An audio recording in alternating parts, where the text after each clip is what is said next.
This is a story from a follower in Pingshan. Thank you for sharing this story.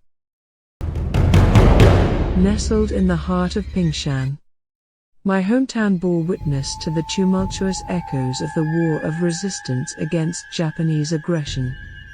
In this old revolutionary area, my family's history intertwined with the threads of the past.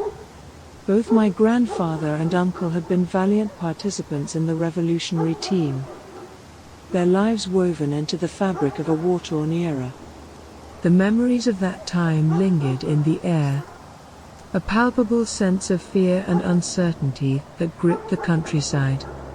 The war had cast its shadow over every corner, leaving behind tales of sacrifice and unfulfilled promises.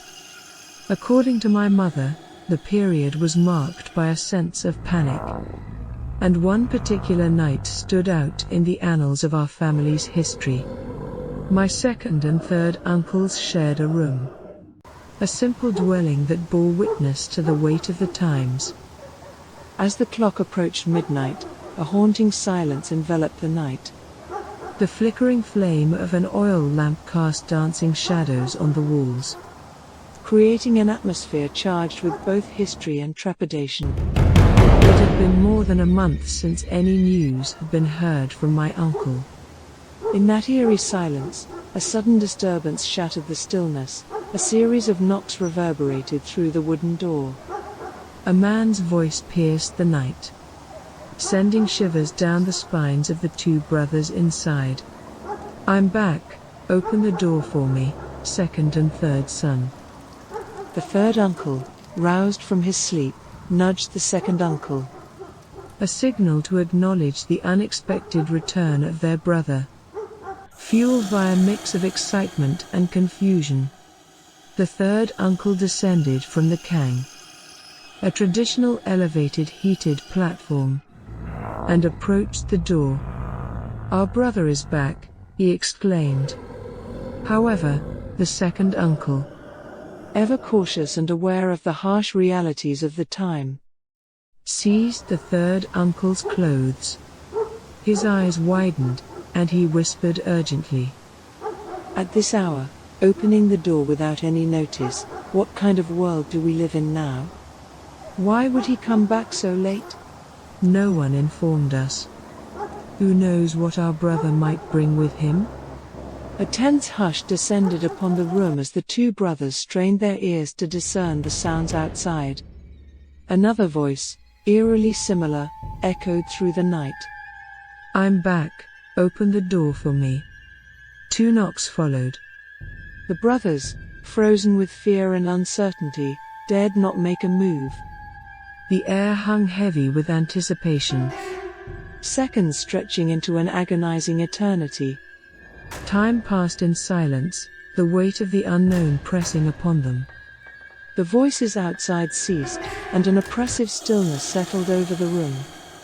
The second and third uncles, consumed by fear, huddled under the quilt, their breaths held in unspoken dread. With the first light of dawn, they mustered the courage to open the door. The world outside was ordinary, mundane, and yet an unsettling realization dawned upon them. There were no footprints in the mud, no signs of a visitor. The ground, freshly dampened by the night's rain, revealed no trace of the phantom voices that had invaded their sanctuary. Days later, the truth unfurled like a chilling banner. A telegram arrived from the troops, confirming the unimaginable. The uncle, presumed to have returned in the dead of night, had, in fact, fallen on the battlefield. The revelation sent shivers down the spines of the surviving brothers. The spectral voices that had sought entry in the darkness were a harbinger of tragedy, a premonition from the realm beyond. The room, once filled with the echoes of wartime secrets, now housed a chilling tale of a supernatural visitation from the fallen. As the days turned into nights, the specter of that haunting night clung to the walls of the room. Whispers of the uncle's return persisted, a ghostly reminder of the sacrifices made in the name of freedom. The wartime legacy, once confined to the realm of memory, had breached the barriers between the living and the dead. In the depths of night, the echoes of phantom knocks and ghostly voices lingered, a macabre symphony that played out in the minds of the second and third uncles. Sleep eluded them, replaced by the spectral specter of their fallen brother, a presence that transcended the boundaries of the tangible and the ethereal. The village, steeped in the shadows of war, whispered tales of the supernatural visitation that had haunted the two brothers.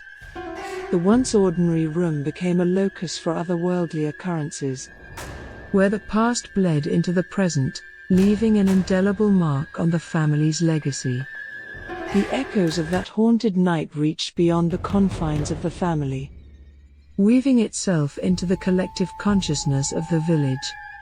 Superstitions and eerie tales flourished, as the supernatural became intertwined with the scars of war. As the years passed, the room remained a silent witness to the spectral visitation, a place where the veil between the living and the dead thinned. The legends grew, transforming the wartime sacrifice into a tale of the afterlife's persistent reach into the realm of the living. In the dead of night, the villagers claimed to hear phantom knocks and distant voices, a chorus of the fallen seeking acknowledgement. The room, steeped in history and haunted by the ghostly echoes of the past, became a pilgrimage site for those curious enough to confront the supernatural legacy of Pingshan. The chilling tale of my family's encounter with the spectral return became a cautionary story, a reminder that the sacrifices of war reached beyond the mortal coil. The room, forever etched with the imprint of that fateful night, stood as a testament to the enduring connection between the living and the fallen, a connection that transcended the boundaries of time and space.